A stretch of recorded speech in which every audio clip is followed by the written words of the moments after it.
War. It is an aspect of everyday life and a large part of America's history. From the Revolutionary War in 1775 all the way past World War I and II to the war on terrorism that was started on 9/11. Throughout this video, we'll hear from a variety of Americans, some who have no military experience, others who have children that are in the military, and some who have served along with their families. So I ask you, how has war affected your life?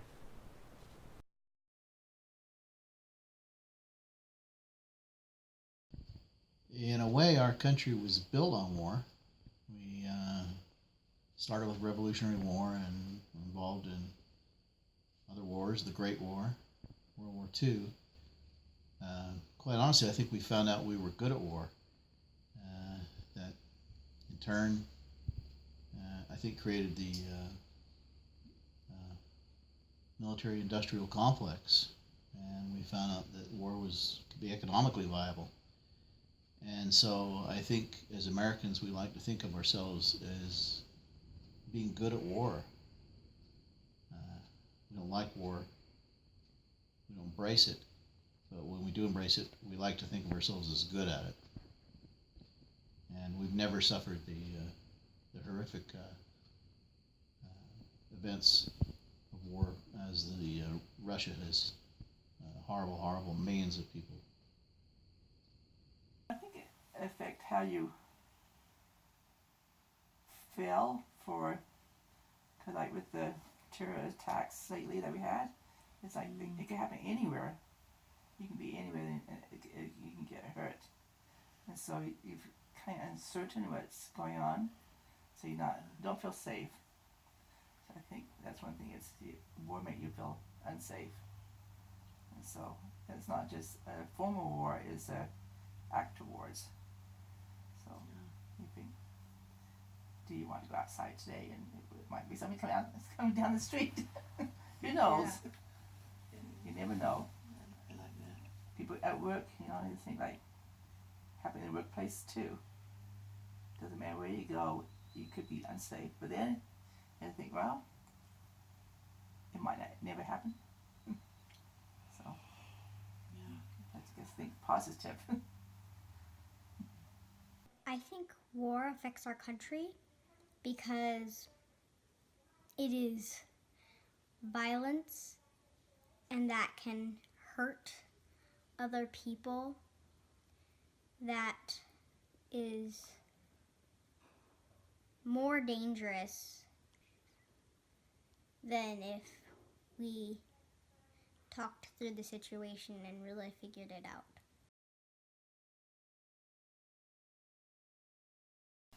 It puts stress on them, can tear them apart because they're gone and people tend to cheat and stuff. You could get sent out and you might never see them again. Be walking down the street. We didn't ride as much, we walked more. And you'd see somebody and you just say, hello, how are you? You'd say, hello, have you heard from your son recently? And I thought, well, that's what you want to know how they are, And I can remember my mother saying once, when you see this one lady, she says, do not ask how her son is. She said, just look.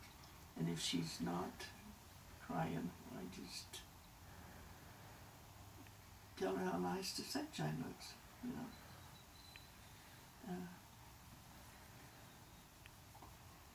I think the war had there was a lot of people that were hurting. And I think sometimes it was hard for people to know what to say to them.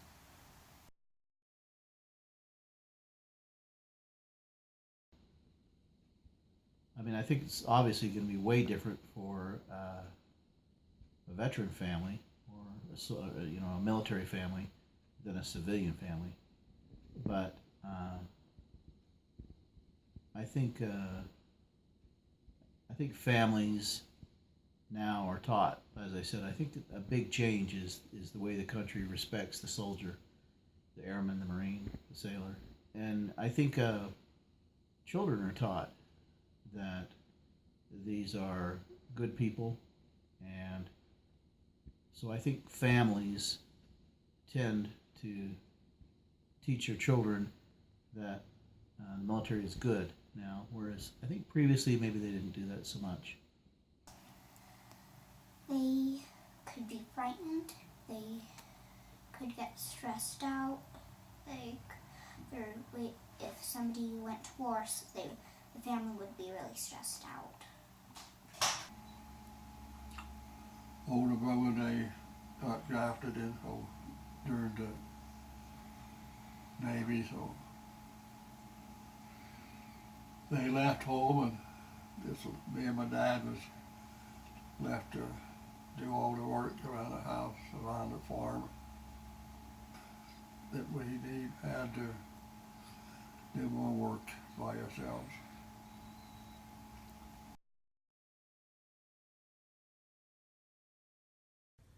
I think war is probably wonderful for the economy. I think that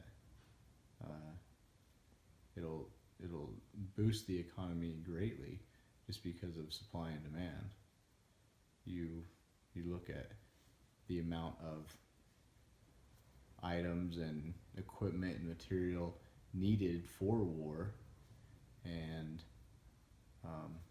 in World War II, most of that came out of America. Had American jobs making items and equipment for the war, and I think it boosted the economy greatly. The only thing I can think of is I think just prices go up. When there's a war going on, it makes prices go up.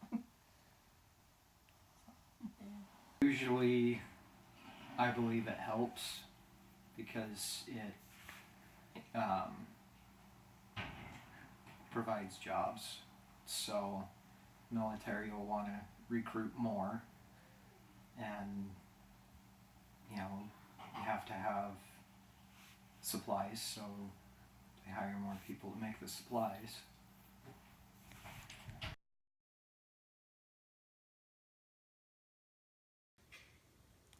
It depends on your personality. If you are siding with the side that is winning, it will affect your mental health in a happy way. You're gonna think that it is good that your team or side is winning, and again, it affects your personality. It depends on your personality, and if you're on the losing side, that could make you really sad and frustrated. That could also make you make really bad choices.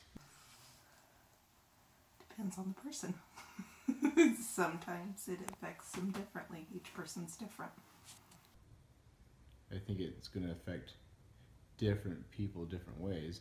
I think the majority of people that go to war kind of learn how to cope with it and learn how to deal with it. Now there is that handful of people that just can't do that, and I think nowadays they have a pretty good system for getting those people the help they need, getting them out of that scenario that makes them feel uncomfortable and that they can't handle.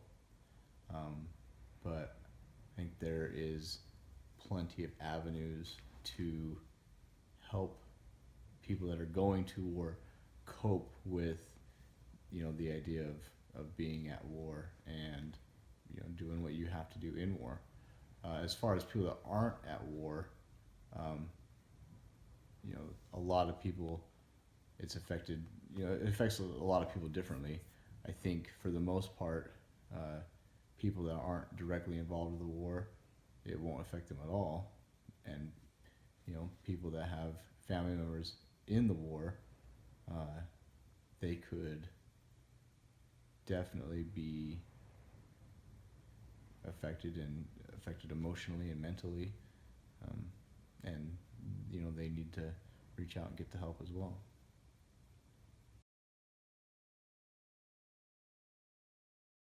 It depends on the war and the time.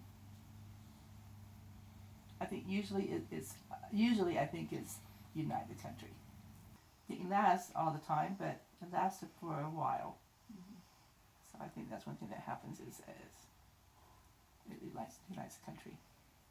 Sometimes it can bring it together and sometimes it can divide it. It just depends on like who wins in that.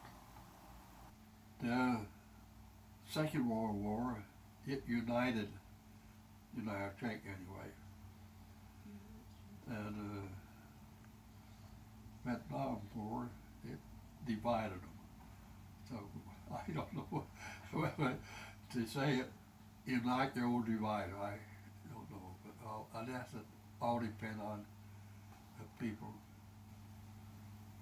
at that time of their life. But I know when the Second World War broke out, it united them then, but like I said, Vietnam, it divided people. So I guess I would have to say it both ways.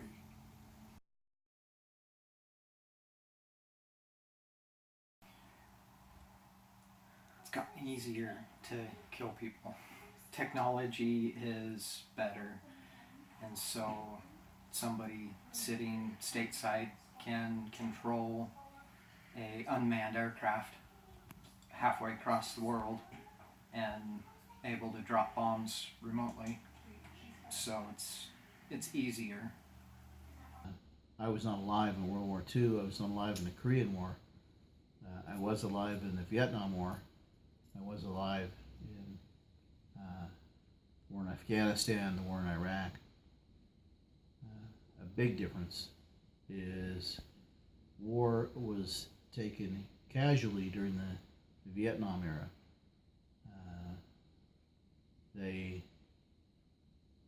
talked about going into Vietnam, and 5 years from now they'd be riding elephants and doing safaris in Vietnam. And 10 years later they were still in Vietnam with hundreds of thousands of dead Americans.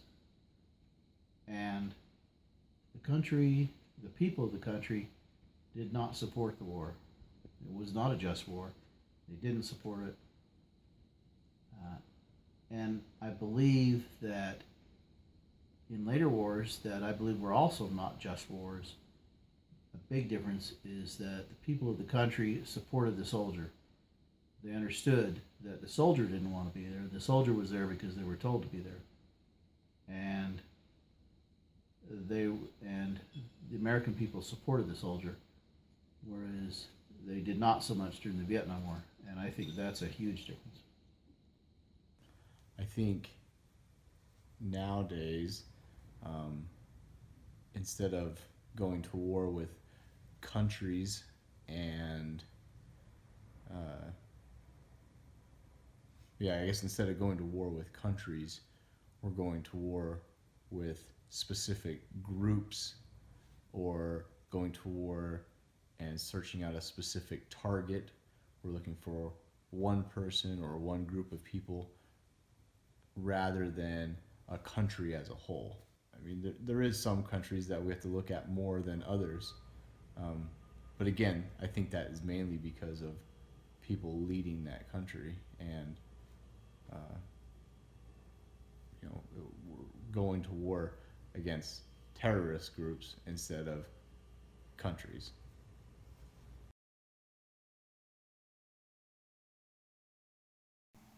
Well, I think sometimes you need to stand up for what you believe in. But I think there's too many people that don't try to resolve things peacefully before they take action. I really think that war isn't a good thing and that we should talk through the problem that we're having, and maybe it could help. Like Martin Luther King, he was black and he was treated wrongfully by whites, so he told the people how he felt. And it'd be better if instead of war we were talking through things, because Martin Luther King, his idea worked. I hate it. I think war is very cruel. And I don't know what the solution is. Something needs to be changed. There's a lot of good people in this world, and I really do. But sometimes I think something's got to change, and I don't know what it is.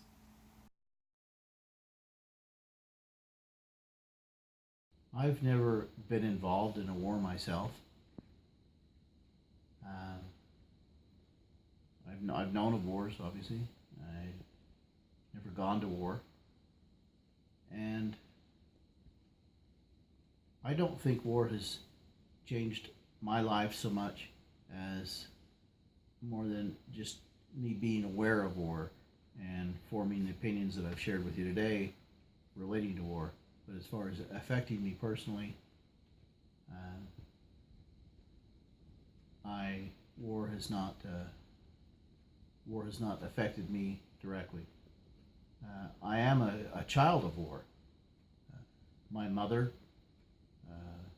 met my father during World War II. My father was American, my mother was English. My mother's house was bombed by Germans in London. My father met her in London. So I'm a child of war, but as far as affecting me directly, I do not believe war has ever affected me directly. Well, because of it, I'm back in school. I'm going to get a bachelor's degree because of it, so, and be able to either work for the Forest Service or National Park Service, so killer health benefits, steady wage. So, I mean, it's made other aspects of my life more difficult, but I mean, it's give and take. I have never really been in war, but I really think that if I have, I wouldn't be as happy as I am now. As we can see, war has both good and bad aspects in the eyes of Americans, and war affects us all very differently. Have you ever asked yourself, how does war affect your life? Perhaps you should.